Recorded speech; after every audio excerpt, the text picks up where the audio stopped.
எத்தனை நாளைக்கு மதவரியை வச்சு நீ அரசியல் செய்ய முடியும்? உன்னுடைய நிலைப்பாடு என்ன? நீ ஊர் ஊரா போற, கானா நாட்டுக்கு போறான், யாரும் போக மாட்டாங்க.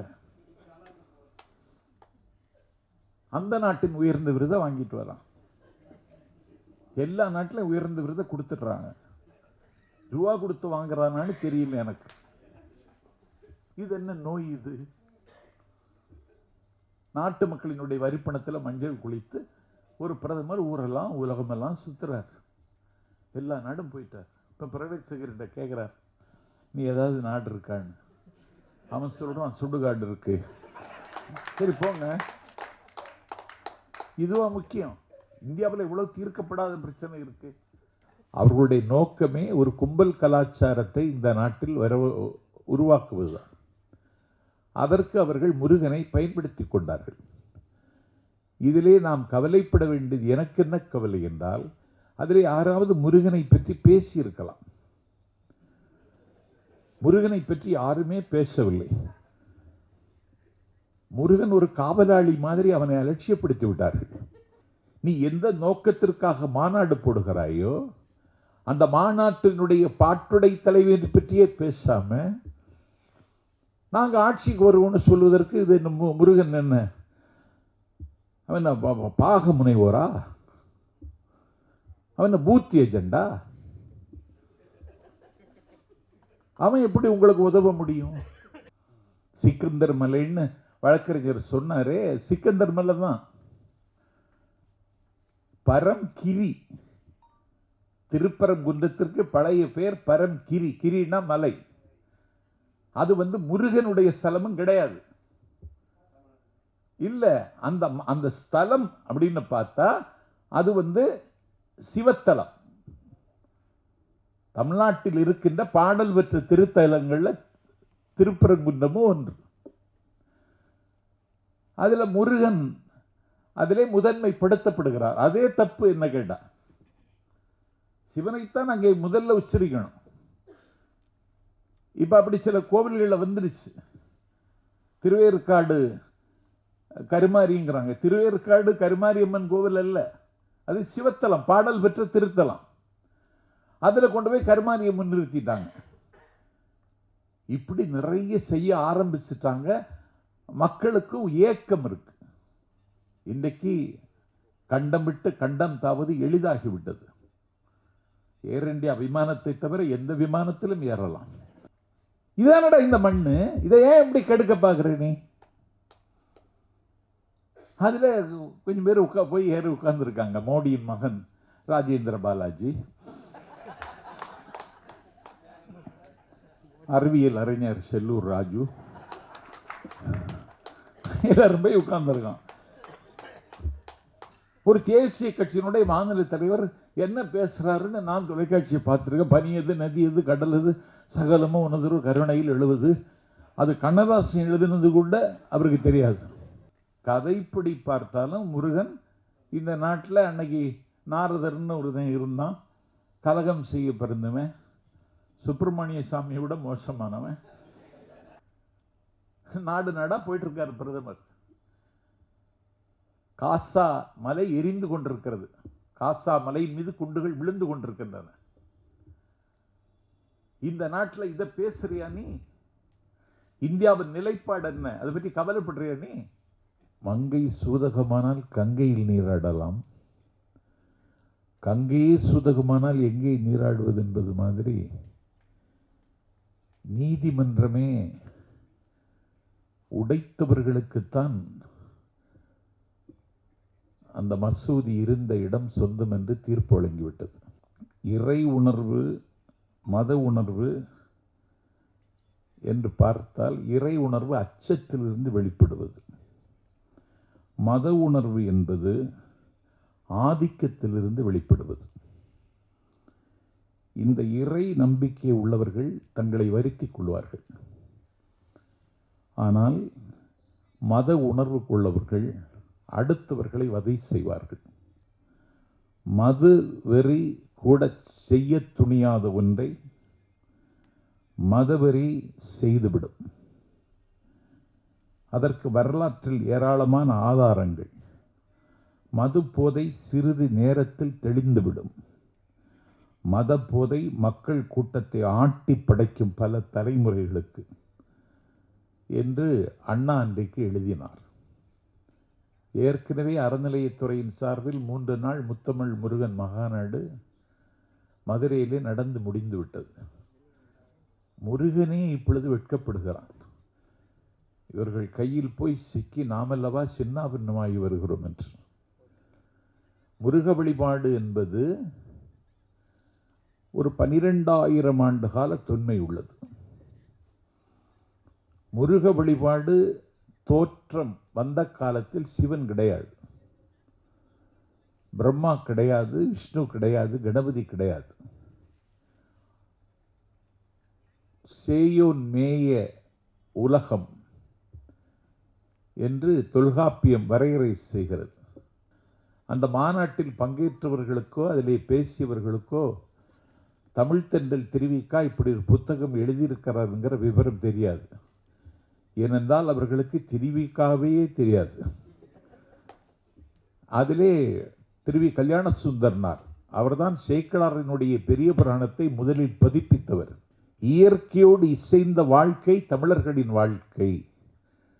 அதற்கு ஒரு வடிவமாக அந்த முருகனை தமிழர்கள் வழிபட்டார்கள். காலம் தோலுரிக்க புராணங்களும் இதிகாசங்களும் கட்டு கதைகளும் கட்டவிழ்த்து விடப்பட்டு முருகனுக்கு அப்பன் சிவனாகி, அம்மா பார்வதியாகி, அண்ணன் கணபதியாகி, முருகன் என்ன ஆனான் சுப்பிரமணியனாகி, பாலசுப்பிரமணியனாகி, நம்முடைய நெறியாளர் சொன்னது மாதிரி கார்த்திகேயனாகி, இப்படி முருகன் பல அவதாரங்கள் எடுக்க வேண்டிய அளவுக்கு ஒரு காலம் அதை கொண்டு வந்து நிறுத்துகிறது.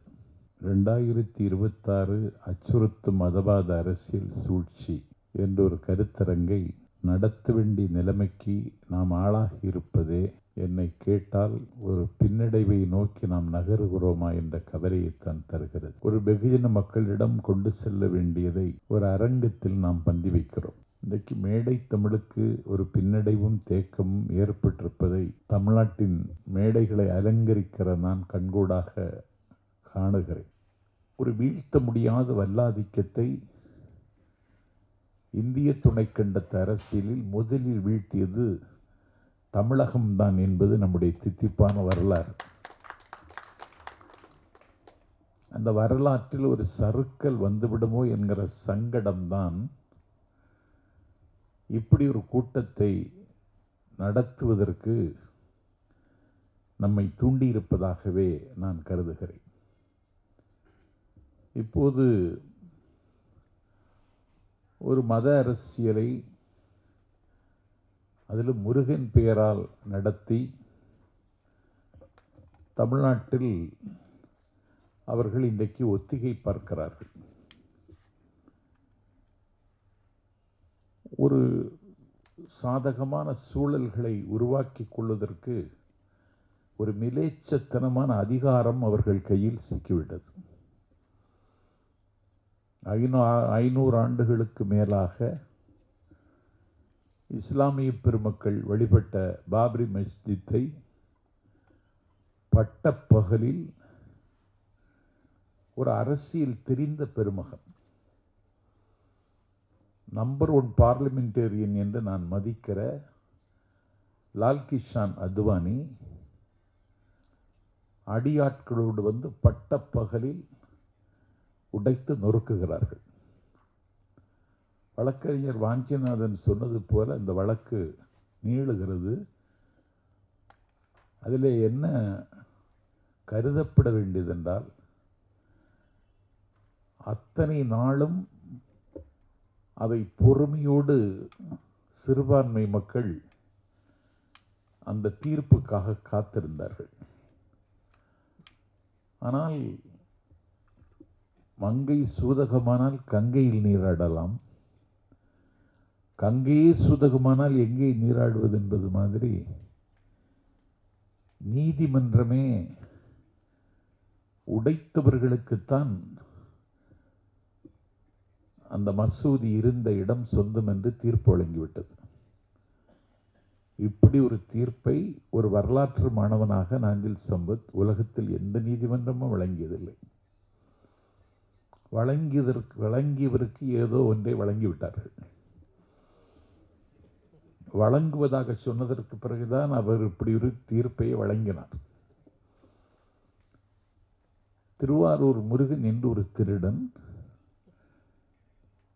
திருச்சிராப்பள்ளி லலிதா ஜுவல்லரியில் நடு நிசியில் உடைத்து ஜுவல்லரிக்குள்ளே போய் நகை திருட ஆரம்பித்து விட்டான். அந்த அலாரம் சத்தம் எழுப்ப காவல்துறை விழித்துக் கொள்ள கையும் களவுமாக திருவாரூர் முருகன் கைது செய்யப்பட்டான். அவனை கூண்டிலேற்றி அவனை சிறையில் அடைத்து விட்டார்கள். அவன் சிறைச்சாலையில் இருக்கிற சக கைதிகளிடம் ரொம்ப மகிழ்ச்சியாக சொல்லுகிறானாம், என்றைக்காவது ஒரு நாள் திருவாரூர் ஜுவல்லரி எனக்குத்தான் சொந்தமாகும் என்று. அடுத்த வேளை அன்னத்திற்கு உத்தரவாதம் இல்லாத ஆண்டினி திருவாரூர் திருச்சிராப்பள்ளி லலிதா ஜுவல்லரி உனக்கு எப்படி உரிமையாகும் என்று கேட்டால், உடைத்தவனுக்குத்தான் பாபர் மசூதி உரிமை என்று உச்சநீதிமன்றம் தீர்ப்பு வழங்கியிருக்கிறது. ஆகவே உடைத்து எனக்குத்தான் லலிதா ஜுவல்லரி சொந்தமாகும் என்று அவன் நம்பிக்கையோடு இருந்திருக்கிறான். அவன் இப்பொழுது செத்து போனான். இவர்களும் சாவார்கள் என்று நாம் நம்புவதிலே பிழை இருக்க முடியாது. ஒரு அறம் பாட வேண்டிய காலகட்டம் தான் இந்த காலகட்டம். ஒரு மதம் அபினி என்று சொன்னார் கார்ல் மார்க்ஸ். ஒரு முட்டாளும் ஒரு பைத்தியக்காரனும் சந்தித்த போதுதான் மதம் பிறந்தது என்றார் ஒரு அறிஞர். அறிஞர் பெருந்தகை அண்ணா அவர்கள் இறை உணர்வு என்பது வேறு, மத உணர்வு என்பது வேறு. இறை உணர்வு மத உணர்வு என்று பார்த்தால், இறை உணர்வு அச்சத்திலிருந்து வெளிப்படுவது, மத உணர்வு என்பது ஆதிக்கத்திலிருந்து வெளிப்படுவது. இந்த இறை நம்பிக்கை உள்ளவர்கள் தங்களை வருத்திக் கொள்வார்கள். ஆனால் மத உணர்வு கொள்ளவர்கள் அடுத்தவர்களை வதை செய்வார்கள். அதுதான் சரித்திரத்தின் எல்லா பக்கங்களிலும் நமக்கு கிடைக்கக்கூடிய செய்திகள். அச்சம் என்னும் அஸ்திவாரத்தில் எழுப்பப்பட்ட ஆகாய கோட்டை மதம் என்றான் பெர்ட்ரண்ட் ரஸ்ஸல். மதம் தவிர்க்க முடியாத மாயை என்றான் ரெனான். மதவெறி மனிதநேயத்தின் எதிரி. மக்களின் பகுத்தறிவை மங்கச் செய்து பார்வையை பழுதாக்கிவிடும். மது வெறி கூட செய்ய துணியாத ஒன்றை மதவெறி செய்துவிடும். அதற்கு வரலாற்றில் ஏராளமான ஆதாரங்கள். மது போதை சிறிது நேரத்தில் தெளிந்துவிடும். மத போதை மக்கள் கூட்டத்தை ஆட்டி படைக்கும் பல தலைமுறைகளுக்கு என்று அண்ணா அன்றைக்கு எழுதினார்.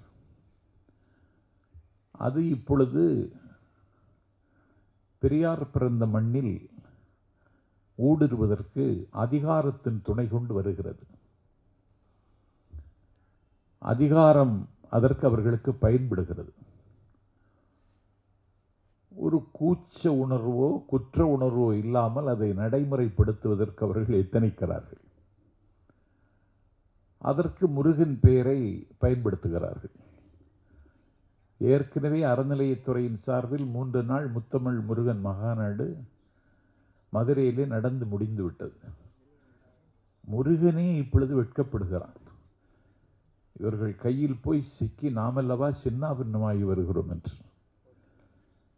அந்த மகாநாட்டில் எனக்கொன்றும் அந்த சமய இலக்கியங்களை ஒருவாறு வாசிக்கிறவன் நான். ஏனென்றால் அதுவும் இந்த மண்ணோடும் மக்களோடும் ஐக்கியமாகி இருக்கிறது. முருக வழிபாடு என்பது ஒரு 12,000 ஆண்டு கால தொன்மை உள்ளது. முருக வழிபாடு தோற்றம் வந்த காலத்தில் சிவன் கிடையாது,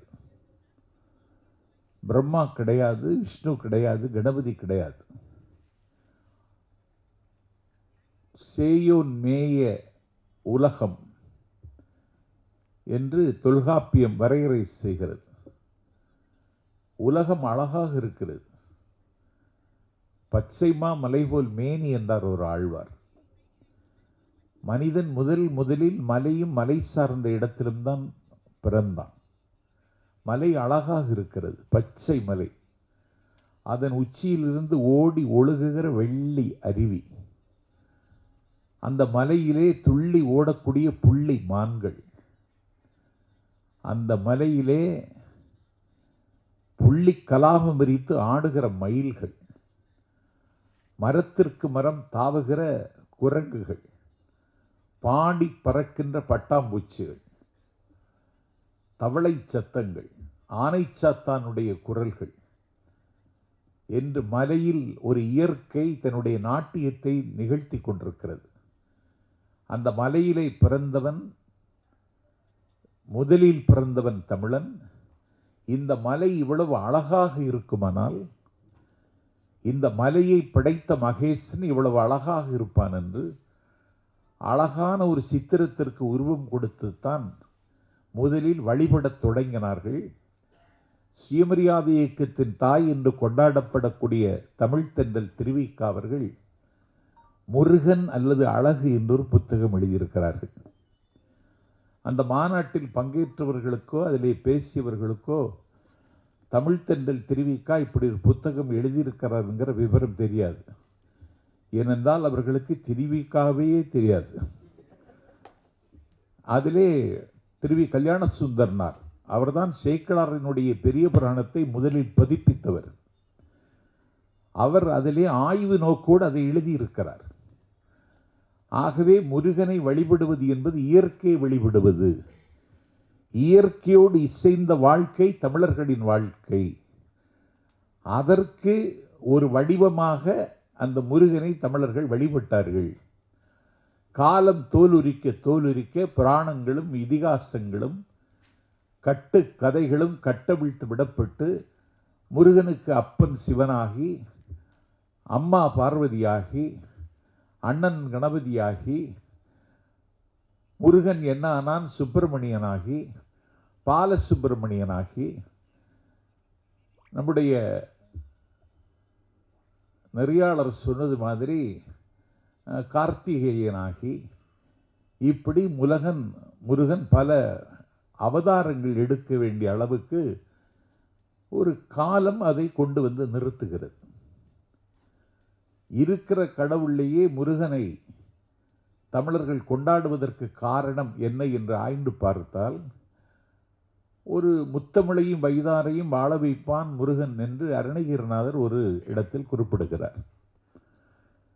இப்பொழுது ஒரு பெரிய கூட்டத்தை கூட்டி விட்டதாக அவர்கள் சொல்லுகிறார்கள்.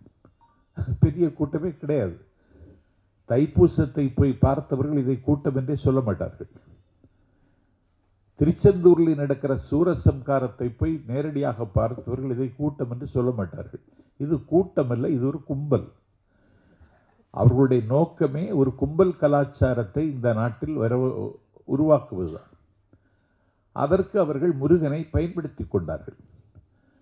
இதிலே நாம் கவலைப்பட வேண்டியது, எனக்கு என்ன கவலை என்றால், அதிலே யாராவது முருகனை பற்றி பேசியிருக்கலாம். முருகனை பற்றி யாருமே பேசவில்லை. முருகன் ஒரு காவலாளி மாதிரி அவனை அலட்சியப்படுத்தி விட்டார்கள்.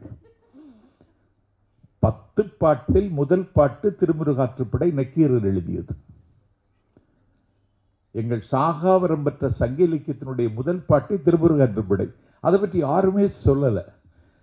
திருமுருகாற்றுப்படையில ஒரு அருவி ஒழுகி வருவதை பற்றி நக்கீரர் அவ்வளவு அழகாக சொல்லியிருப்பார். அதை எதை பற்றியுமே அவங்க சொல்லலை. ஒரு பகழிக்கூத்தர் என்று ஒருவருக்கு வயிற்று நோய்.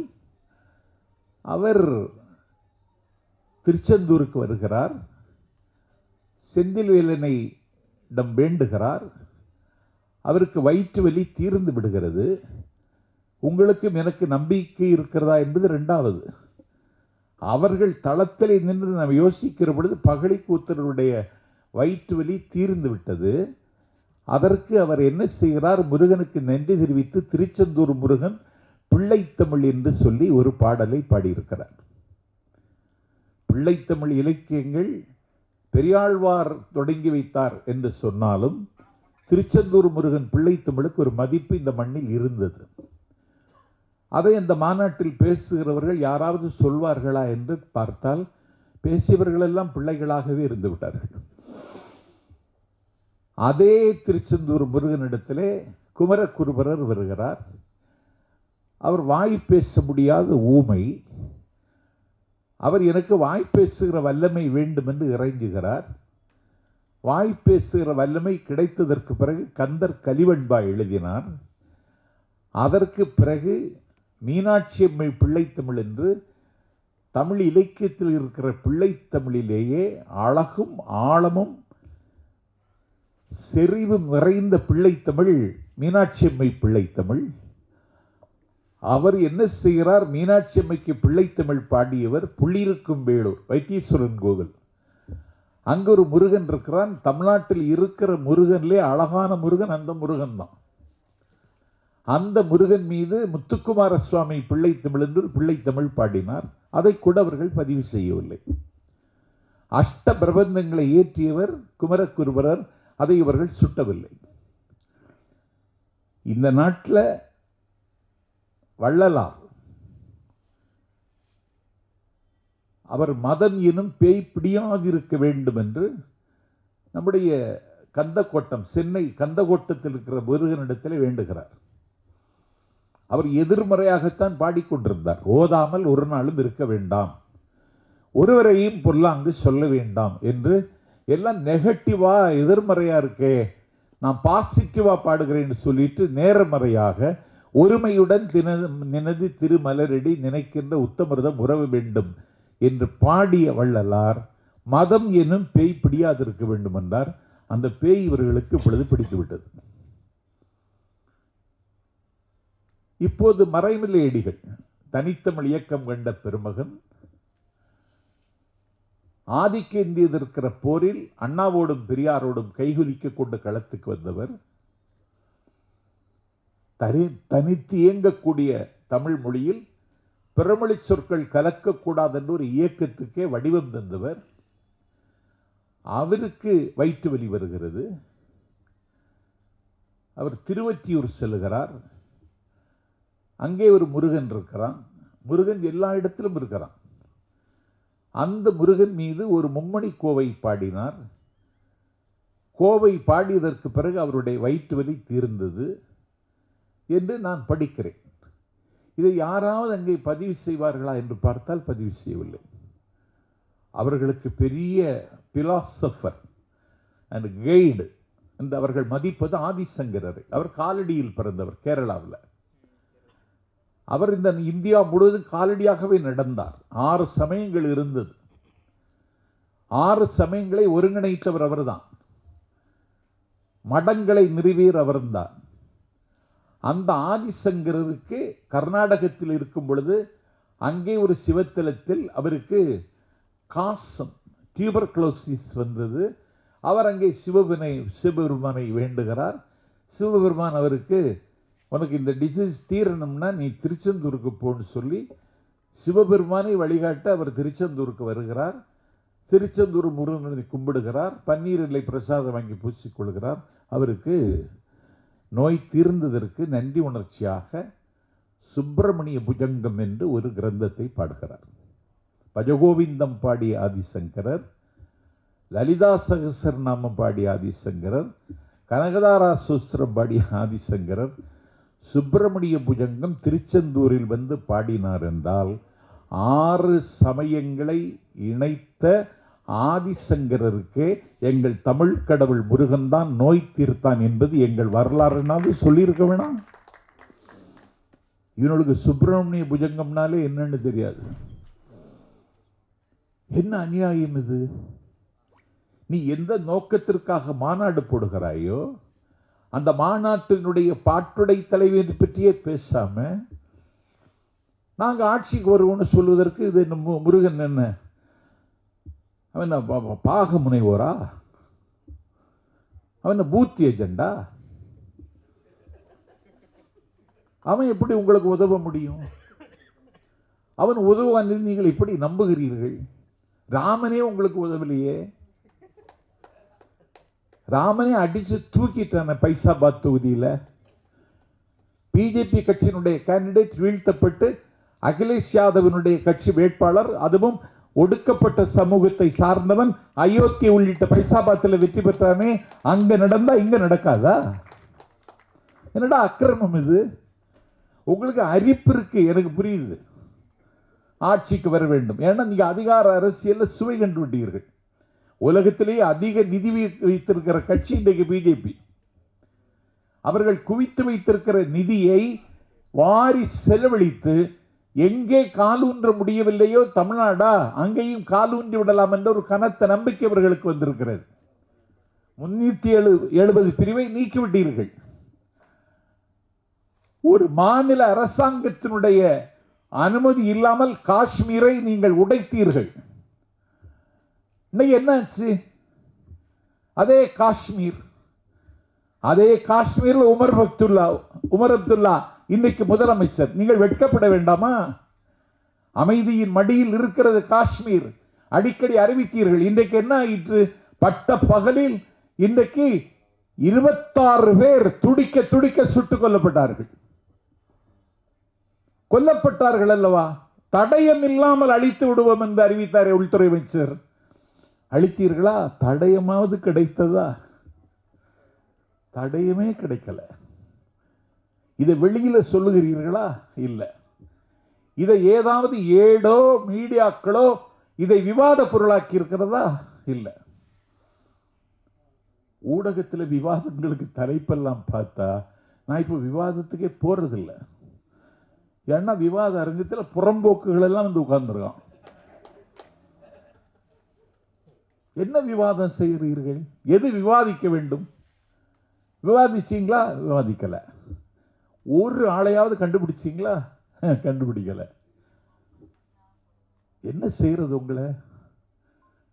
அப்ப நீங்க right to differ, right to criticise, எந்த விமர்சனத்தையும் எதிர்கொள்ள நீங்க தயாரில்லை.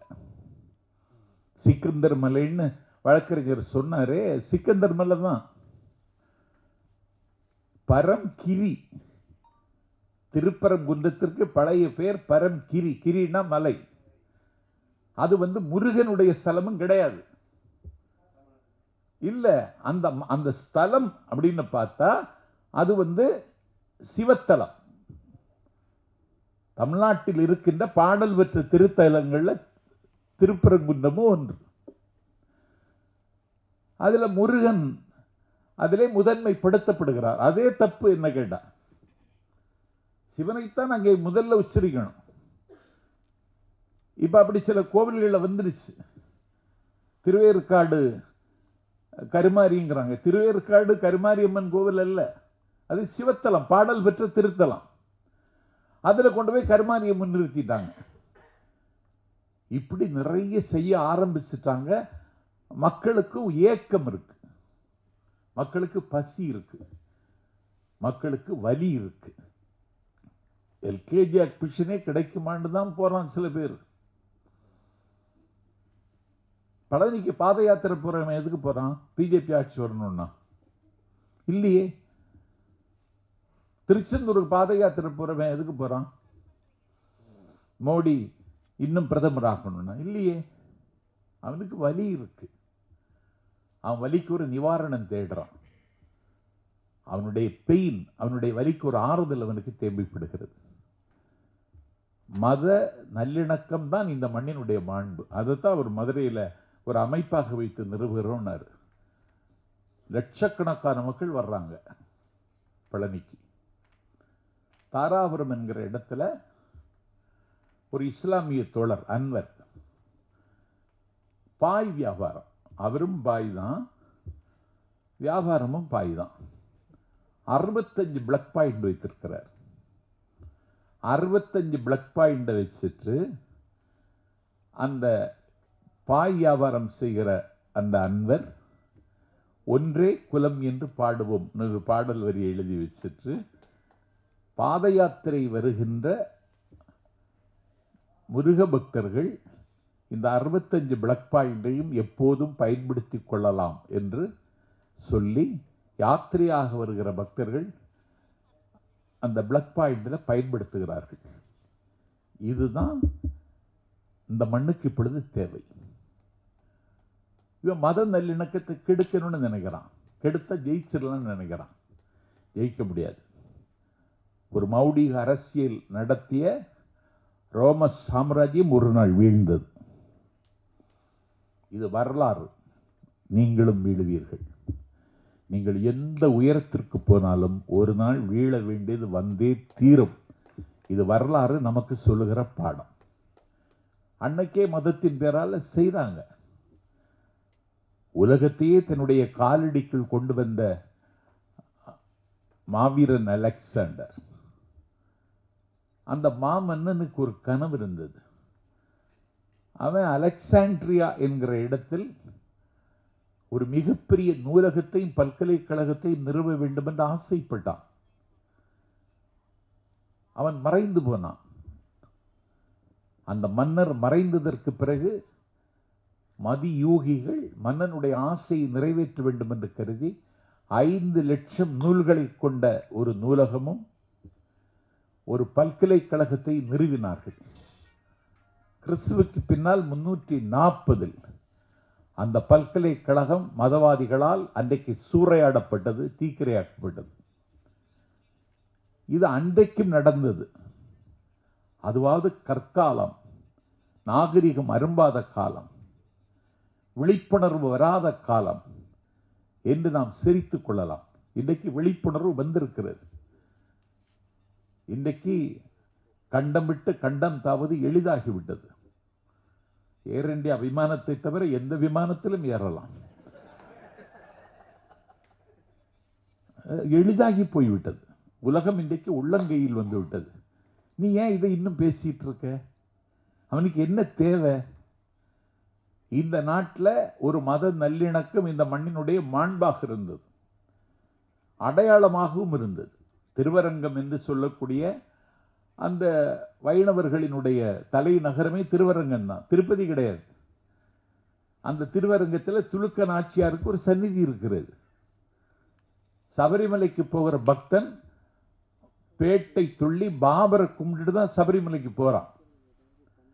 திக்கெல்லாம் புகழுகிற திருநெல்வேலி சீமையில் நின்ற சீர் நெடுமாறன் அரங்கத்தில் தமிழ் தென்றல் திருவிக்கா உரையாற்றி கொண்டிருக்கிறார்.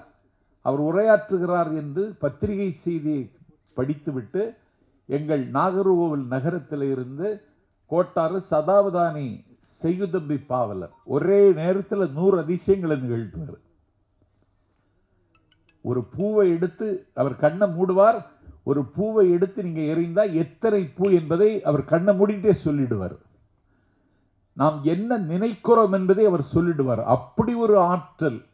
நோக்கரிய நோக்கும் நுணுக்கரிய நுண்ணுணர்வு இருந்த பெருமகன் அவர். நம்முடைய நண்பர் திருவிக்கா வந்திருக்கிறார், அவருடைய பேச்சை கேட்க வேண்டும் என்று திருநெல்வேலி காந்திமதி அம்பாள் சன்னிதானத்தின் வாசல்ல கால் வைக்கிற பொழுது, நீ ஒரு இஸ்லாமியன் இங்கே வரக்கூடாது என்று அவரை தடுத்து நிறுத்தினார்கள்.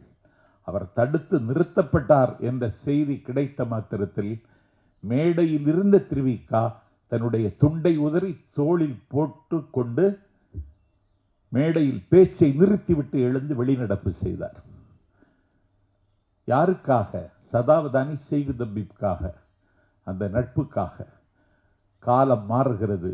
அதே திருநெல்வேலியில் நின்ற சீர் நெடுமாறன் அரங்கத்தில் சதாவதானி செய்குதம்பி பாவலரே ஒரு நாள் இஸ்லாமும் சைவ சித்தாந்தமும் என்ற தலைப்பில் பேசினார். அப்படி பேசி பக்குவப்பட்ட மண் இந்த மண். வள்ளலாருடைய திருவருட்பாவை மருட்பா என்று சொன்னது யார்? யார்? யாழ்ப்பாணத்தினுடைய ஆறுமுக நாவலர். அவர் யார்? ஹிந்து. உங்க மொழிப்படி அவரு மருட்பான்னு சொல்லிட்டார். ஆறுமுக நாவலர் அவர் பெரிய தமிழ் ஸ்காலர். நான் அவரை வாசிச்சிருக்கேன், நான் பிரமிச்சிருக்கேன் அவருக்கு எழுத்து படிச்சு. அவரே மருட்பான்னு சொல்லிட்டார். அவர் மருட்பா என்று சொன்னதற்கு பிறகு அதை அருட்பா என்று நிறுவியது யார் என்றால் கோட்டாறு சதாவதானி செய்குத்தம்பி பாவலர் என்கிற இஸ்லாமியன். இதானடா இந்த மண்ணு, இதை ஏன் இப்படி கெடுக்க பார்க்கிற நீ? அதுல கொஞ்சம் பேர் போய் ஏறி உட்கார்ந்து இருக்காங்க. மோடியின் மகன் ராஜேந்திர பாலாஜி, அறிவியல் அறிஞர் செல்லூர் ராஜு, எல்லாரும் போய் உட்கார்ந்துருக்கான். ஒரு தேசிய கட்சியினுடைய மாநில தலைவர் என்ன பேசுறாருன்னு நான் தொலைக்காட்சியை பார்த்துருக்கேன். பனியது நதியது கடலது சகலமும் உனதொரு கருணையில் எழுவது. அது கண்ணதாசன் எழுதினது கூட அவருக்கு தெரியாது. பாடியவன் மதுரை சோமங்கிற விவரமும் தெரியாது. நான் நினைச்சேன் சரி பாடியாவது பிழைச்சிக்கிட்டு வர பரவாயில்ல அப்படின்னு சொல்லதான் முடிஞ்சது. எதுக்கு நடத்துறீங்களோ அதை சொல்ல வேணாம். அருணகிரிநாதன் ஒரு ஆள் இருந்தார் திருவண்ணாமலை. அவருக்கு கொஞ்சம் பலவீனம். அவரு உண்ட உணவின் கொழுப்புகளை பிறரோடு கூடி தனித்துக் கொள்ள வேண்டும் என்கிற தன்னிச்சையிலேயே இயங்கினார். கொஞ்சம் பலவீனப்பட்டவர். பலவீனம் எல்லாருக்கும் இருக்கும், அதுல தப்பு இல்லை. அப்படி ஒரு நாள் நடுநிசி நள்ளிரவு வீட்டுக்கு வரும் பொழுது எங்கடா போனேன் அப்படின்னு அவருடைய தமக்கை கேட்ட உடனே அவர் அதிர்ச்சி அடைந்து நிற்கிறார். கண்ட கண்ட பெண்களோடு உறவு கொள்வதும் உல்லாசம் அனுபவித வாழ்க்கைன்னு நினைச்சிட்டா, நீ என்னையும் அனுபவிச்சுக்கணும் அக்கா சொல்லிட்டா. அவருக்கு சுயமரியாதை வந்துச்சு. மலையின் உச்சியிலிருந்து குதிச்சிட்டாரு. தற்கொலை பண்ணுக்கு முயற்சி. இது வழக்கு போட வேண்டிய கேஸ். இது குதிச்சிட்டாரு. முருகன் வந்து காப்பாத்திட்டான். முருகன் அப்ப ஃப்ரீ அண்ட் ஃபேரா இருந்தான். எந்த கட்டுக்காவலும் அவனுக்கு கிடையாது. நீ என்ன பற்றி பாடு, ஏன் இப்படி தற்கொலை பண்ணாலும் இப்படி இருக்கு, எனக்கு ஒரு பிரச்சனை, அதெல்லாம் போயிடலாம், நீ என்ன பற்றி பாடுனாரு. பாட தெரியாதுன்னா பாடறியேன் படிப்பறியேன் பள்ளிக்கூடம் நான் அறியேன் ஏடறியேன் எழுத்தறியேன் அறிவொளி இயக்கத்தில் கூட சேரல, நீ என்ன பாடுன்னா நான் எப்படி பாடணும். ஓம் என்கிற பிரணவ மந்திரத்தை வேலா வச்சு எழுதிட்டாரு. அதனால சந்த திருப்புகள் பாடினார். தமிழுக்கே அது ஒரு பெரிய கொடை.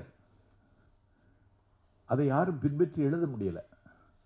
கவிஞர் தணிகை செல்வன் ஒரு 2 ஆட்கள் 2 பாட்டு பாடியிருக்காங்க.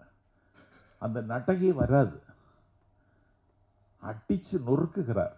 எல்லா இடமும் போய் பாடுறார். கடல் தாண்டி கதிர்காமம் வரைக்கும் போய் பாடுகிறார். அவர் பாடுகிறார். அவர் எல்லா நோய்க்கும் அதில் மருந்து சொல்லுகிறார், எல்லா வினைக்கும் தீர்வு சொல்லுகிறார். அதையாவது சொன்னீங்களா? சரி, அவருக்கு படத்தையாவது இந்த மாநாட்டில் திறந்து வச்சிங்களா? மாநாடுன்னா ஒரு படத்திறப்புன்னு ஒரு வைபவம், அதையாவது திறந்து வச்சிங்களா? அதுவும் வைக்கல. குமரக்குருவர் படத்தை திறந்து வச்சிங்களா? இல்லை. உருவாய் அருவாய் உளதாய் இலதாய் மறுவாய் மலராய் மணியாய் ஒளியாய் குருவாய் வருவாய் அருள்வாய் குகனின்னு 60 ஆண்டு காலம் பேசினார் வாரியார். அவருக்கு படத்தையாவது திறந்து வச்சிங்களா? எதுக்கு மாநாடு போட்டீங்க? முருகன் உங்களுக்கு ஆதரவா இருப்பானா? முருகன் அப்படி ஒரு முடிவெடுத்தாலும் எங்களுக்கு ஆதரவா வருவானே தவிர உங்களுக்கு ஆதரவா எப்படி வருவான்? கதைப்படி பார்த்தாலும் முருகன் இந்த நாட்டில் அன்னைக்கு நாரதர்னு ஒருத்தன் இருந்தான், கலகம் செய்ய பிறந்தவன், சுப்பிரமணிய சாமியை விட மோசமானவன். அவர் மாங்கனியை கொண்டு சிவபெருமான்கிட்ட கொடுக்குறான். உடனே சிவனுக்கு முடிவெடுக்க முடியல. அம்பாள்கிட்ட கேட்குறான், யார்கிட்ட கொடுக்கறது, கணபதிகிட்ட கொடுக்கறதா முருகன்கிட்ட கொடுக்கறதான்னு. நீங்கள் எதுக்கும் உலகத்தையவன் சுற்றி வர்றானோ அவனுக்கு கொடு அப்படின்னு இந்த அம்மா சொல்லுது. முருகன் மயில் வாகனத்தை எடுத்துட்டு உலகத்தை பூரா சுற்றுறான். கணபதி இருந்த இடம் விட்டு நகரலை. இவன் உலகம் பூரா சுற்றி வர்றான். கனியை தாங்கன்னு கேட்டான், கணபதிக்கு கொடுத்துட்டான். உலகமே சுத்தலையே, நான் நியூயார்க்கில் 4 நாள் இருந்தேன், வந்ததா தகவலும் இல்லை, வர்றதா செய்தியும் இல்லையே. சிங்கப்பூரில் இருந்தேன், துபாயில் இருந்தேன், ஒரு இடமும் வரலையே, எப்படி கொடுத்தீங்கன்னு கேட்டான். அது தந்தை தாயை சுற்றினாலும் உலகத்தை சுற்றியதற்கு சமம்னு அரசியல் சட்டத்தின் 356வது பிரிவு சொல்லுகிறது. கொடுத்துட்டோம்னா உங்கள் அரசியல் சட்டத்தை தூக்கி குப்பையில் போடுங்க, உங்கள் ஆதிக்கத்தின் நிழலில் நான் வாழ முடியாது, நானே உங்களிடமிருந்து விடைபெற விரும்புகிறேன், குன்றிருக்கும் இடமெல்லாம் இந்த குமரன் குடியிருப்பான் என்று சொல்லி என்னை தேடுகிறவர்கள் குன்றுக்கு வாருங்கள், குன்றம் காக்க குமரன் காக்கங்கிறான்ல, அப்படி தான் அவர் குன்றுக்கு போனார். முதல்ல இந்த நாட்டில் தனிநாடு கேட்டவனே முருகன் தானடா. அவன் எப்படி உங்களை ஒத்துக்கிடுவான்? உங்களுக்கு யாருக்காவது முருகன் கதை தெரியுமா? உங்களுக்கு எவனுக்காவது வரலாறு தெரியுமா? கந்த சஷ்டி கவசத்தை பாடுறான்னு சொன்னா அவனுக்கு வலிக்காக பாடுறான். பக்தியை தாண்டி அவனுக்கு நோய் இருக்கு.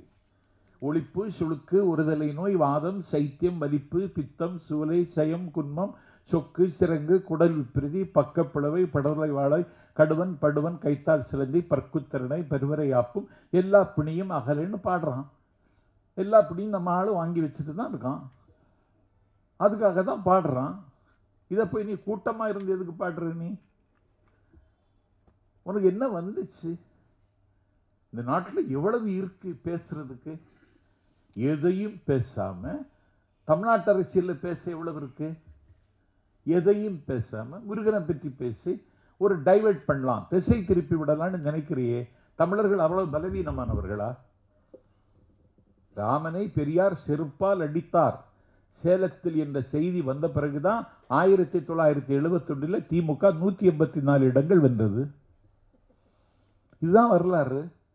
ஒன்று மட்டும் புரிந்து கொள்ளுங்கள், தமிழ்நாட்டில் மக்கள் அரசியலுக்கும் மதத்திற்கும் வேறுபாடு பார்க்க தெரிந்த ஒரே இனம் தமிழ் தேசிய இனம், தமிழ்நாட்டு மக்கள் தான்.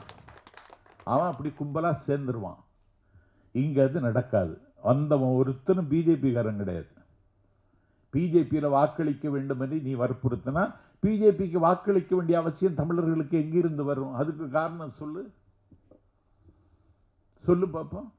உனக்கு வாக்களிக்க வேண்டும்னா, முருகன் அதுக்கு ஒத்துழைக்க வேண்டும்னா அதுக்கான காரணத்தை சொல்லு. நீ எங்க கொண்டு விட்டுருக்க? நாடு நாடா போயிட்டு இருக்காரு பிரதமர். காசா மலை எரிந்து கொண்டிருக்கிறது. காசா மலை மீது குண்டுகள் விழுந்து கொண்டிருக்கின்றன. இந்த நாட்டில் இதை பேசுறியா நீ? இந்தியாவின் நிலைப்பாடு என்ன? அதை பற்றி கவலைப்படுறியா நீ? என்ன அக்கிரமம் இது? இந்திரா காந்தி பிரதமர், அன்னைக்கு அண்ணா தமிழ்நாட்டின் முதலமைச்சர், 8ஆம் தேதி டெல்லி சென்ற நாஞ்சிலார் 9ஆம் தேதி திரும்பி வருகிறார். நுங்கம்பாக்கத்தில் அண்ணா வீட்டுக்கு போகிறார். அண்ணா வீட்டு கொல்லையில் இருந்த கிணற்றில் தண்ணீரை தானே மொண்டு தானே குளிக்கிறார். டவல் எடுத்து தொடச்சிட்டு வீட்டுக்குள்ள வர்றார். நாஞ்சிலாரும் பன்மொழி புலவர் லத்தீப் சாஹிப்பும் வீட்டு வாசல்ல நிற்கிறாங்க. அண்ணாவுக்கு கண்கள் சிவக்கிறது. நேற்றைக்கு தானே டெல்லிக்கு போனேன், இன்னைக்கு திரும்ப வந்திருக்க என்னன்னு கேட்டுட்டார் அண்ணா. ஒன்றும் இல்லைண்ணா, இஸ்ரேலுக்கு ஒரு தூதுக்குழு போகுது இந்தியாவில் இருந்து, அதில் திமுக இடம்பெற வேண்டுமான்னு இந்திரா காந்தி அம்மா கேட்டாங்க. இடம் பெறுவதாக இருந்தால் அதில் யாரை அனுப்புவது அப்படின்னு இந்திரா காந்தி கேட்க சொன்னாங்க. உங்கள்கிட்ட கேட்டுட்டு போகலான்னு வந்தேன்னு சொன்னார். முக்கியமான பிரச்சனை. அண்ணா சொன்னார், கண்ணியத்திற்குரிய காகித மில்லத் இஸ்மாயில் சாஹிப் எம்பி, அவர் மெம்பர் ஆஃப் பார்லிமெண்ட், அவர் டெல்லியில் தானே இருக்கார். ஆமாம், இதை நீ அவர்கிட்டே கேட்டிருக்கலாமே, என்கிட்ட கேட்க எதுக்கு வரணும்? நமக்கு இஸ்மாயில் சாஹிப் முக்கியமா இஸ்ரேல் முக்கியமானு கேட்டார் அண்ணா. நன்றாக கேளுங்கள், இதுதான் அரசியல். நமக்கு இஸ்மாயில் சாஹிப் முக்கியமா இஸ்ரேல் முக்கியமானு கேட்டார். எரிந்து கொண்டிருக்கிறது. இன்னைக்கு ஆப்கானிஸ்தான் அங்கீகரிச்சுட்டானே ரஷ்யா. எத்தனை நாளைக்கு மதவரியை வச்சு நீ அரசியல் செய்ய முடியும்? உன்னுடைய நிலைப்பாடு என்ன? நீ ஊர் ஊரா போற, கானா நாட்டுக்கு போறான், யாரும் போக மாட்டாங்க. அந்த நாட்டின் உயர்ந்த விருதை வாங்கிட்டு வரான். எல்லா நாட்டிலும் உயர்ந்த விருதை கொடுத்துடுறாங்க. ரூபா கொடுத்து வாங்குறானான்னு தெரியல எனக்கு. இது என்ன நோய்? இது நாட்டு மக்களினுடைய வரிப்பணத்தில் மஞ்சள் குளித்து ஒரு பிரதமர் ஊரெல்லாம் உலகமெல்லாம் சுத்துறார், எல்லா நாடும் போயிட்டார். இப்ப பிரைவேட் செக்ரட்டரி கேட்கிறார், நீ ஏதாவது நாடு இருக்கான்னு. அவன் சொல்றான், சுடுகாடு இருக்கு. சரி போங்க. இதுவா முக்கியம்? இந்தியாவில் இவ்வளவு தீர்க்கப்படாத பிரச்சனை இருக்கு. இந்த நாட்டில் ஒரு லாரி தொழில் செய்கிறவன், நான் 2 நாளைக்கு முன்னாடி நான் பத்திரிகையில் செய்தி பார்க்கிறேன், 2 மகன்களை கொன்றுவிட்டு அவர் தற்கொலை செய்கிறார். என்ன கொடுமை இது? 25 லட்சம் சிறு குறு தொழில் நிறுவனங்கள் இன்றைக்கு இந்தியாவில் மூடப்பட்டிருக்கின்றன. இதை யாராவது பேசுறியா? முருகண்ட இதை கோரிக்கை வச்சியா? நீ மக்கள் பிரச்சனை பேசாம ஏன் இப்படி அந்நியமாவே சிந்திக்கிறீங்க? உங்களுக்கு இது பழக்கம். இதை வச்சே நீங்க வேடிக்கை காட்டி இந்தியாவில் ஜெயிச்சிட்டீங்க, இன்னும் ஜெயிக்கலான்னு நினைக்கிறீங்க. காலம் அதை அனுமதிக்காது. எவ்வளவு பிரச்சனை இருக்கு, எவ்வளவு வலி இருக்கு. இந்த நாட்டில் ஒரு டயாலிசிஸ் சென்டர் இல்லை. சிறுநீரகத்தால் பாதிக்கப்பட்டவன் 6000 ரூபாய் கொடுத்து தனியார் மருத்துவமனையில் டயாலிசிஸ் செய்வதற்கு சக்தி உள்ளவனாக இருக்கிறானா? இல்லையே. சரி, பட்டம் என்கிற பிச்சை பாத்திரத்தை வாங்கி வைத்துக் கொண்டு வீதியில் நிற்கிறவர்கள் வேலைக்கு ஏதாவது உத்தரவாதம் இருக்கிறதா? என் காலடிக்கு கீழே காணாமல் போன காலங்களை கீழடியில கண்டுபிடித்து விட்டோம் என்கிற பெருமிதத்தில் இருந்தா அந்த அகழ் ஆராய்வை அற்புதமாக செய்து அறிவியல் ரீதியாக நிரூபித்திருக்கக்கூடிய அமர்நாத்தை இந்த நாட்டில் நீ எங்கேயோ தூக்கி அனுப்பிட்டு இன்னைக்கு அறிவியல் ரீதியான ஆதாரம் தான் கேட்கிறியே. நீ வெளிநாட்டில இருந்து தமிழ்நாட்டுக்கு வருகிற பொழுதே ராமர் பாலத்தை பார்த்துட்டு வரேன்னு பேசுறிய. நீ அப்படி ஒரு பாலம் இருக்கா? அறிவியல் ரீதியாக அது உண்மையா? எவ்வளவு எவ்வளவு எவ்வளவு எவ்வளவு திமிர்த்தனமான பேச்சு! எதையாவது நீங்கள் அறிவியலை ஒத்துக்கொள்கிறீர்களா? கலவரம் செய்து காலித்தனம் செய்து மக்களுடைய கவனத்தை திசை திருப்பி வறுமையிலும் வெறுமையிலும் இருக்கிற மக்களை கேடயமாக பயன்படுத்தி இந்த நாட்டினுடைய சமூக அமைதியை கெடுத்து குட்டிச்சுவராக்குவதை தவிர உங்களுக்கு வேற என்ன நோக்கம் இருக்கு? குஜராத்தில் மரியம் பீவியினுடைய குடிசைக்கு வந்து விட்டார்கள் கரகக்காரர்கள். 18 வயசு பையன் முடமாகி போனவன். இந்த 18 வயசு பையனை தூக்கிட்டு ஓடி தப்பிக்க வழி தெரியல. அந்த 18 வயசு பையன் சொல்றான், அம்மா நான் முடமாகி போனவன், என்னை அவர்கள் பார்த்தால் விட்டு விடுவார்கள், எனக்கு ஒன்றும் ஆகாது, நீங்கள் ஓடி தப்பித்துக் கொள்ளுங்கள். 18 வயதான மரியம் பீவியினுடைய மகன் சொல்றான். சரி, இவனை ஒன்றும் செய்ய மாட்டார்கள் என்று நம்பி அவள் தப்பித்து போக எத்தனிக்கிறாள். அடுத்த மறு நொடியில் ரசாயனங்களையும் தீக்கங்குகளையும் தூக்கி வீசி அந்த 18 வயது முடமாகி போன பையனை மரியம் பீவிக்கு முன்னால துடிக்க துடிக்க கொண்டீர்களே. இதுதானே நேற்றைக்கு செய்தீர்கள். இது நாளைக்கும் தமிழ்நாட்டில் செய்யலாம்னு நீங்க ஒத்திகை பார்க்கிறீங்க. நாங்க கொஞ்சம் அமைதியா இருக்கோம். அமைதியாக இருக்கிறது மாதிரி தெரியும் உனக்கு. இது புயலுக்கு பின்னால் இருக்கிற அமைதி என்பதை புரிந்து கொள்ளுங்கள். அதனால இதை நான் வெளிப்படுத்தி ஆக வேண்டும். நான் வாஞ்சிநாதனுக்கு என்னுடைய வணக்கத்தை தெரிவித்துக் கொள்கிறேன். ஏன்னா சொல்ல முடியாததை நீங்கள் சொல்லுகிறீர்கள். இதை சொல்லுகிற இடத்துலையும் நான் இல்லை, அதுதான் எனக்கு இருக்கிற பிரச்சனை. நீங்கள் சொல்லுகிறீர்கள், நாங்கள் இதை உள்வாங்கிக் கொள்கிறோம். ஆகவே ஒரு ஒரு மிகப்பெரிய ஆபத்து. அவர்கள் எதையும் செய்வார்கள், எந்த அக்கிரமத்தையும் அவர்கள் செய்வதற்கு கூச்சப்பட மாட்டார்கள். அவர்களுடைய நோக்கம் ஒரே மொழி, ஒரே நாடு, ஒரே கலாச்சாரம், ஒரே ரேஷன் கார்டு என்கிற அகண்ட பாரதத்தை நோக்கி அவர்கள் சிறகுகளை விரிக்கிறார்கள். இந்தியா ஒரு நாடே கிடையாது. India could not be considered as a nation என்று எங்கள் தலைவன் TM நாயர் 1915 சொல்லி வச்சுட்டு போயிட்டான். இது நாடு கிடையாது.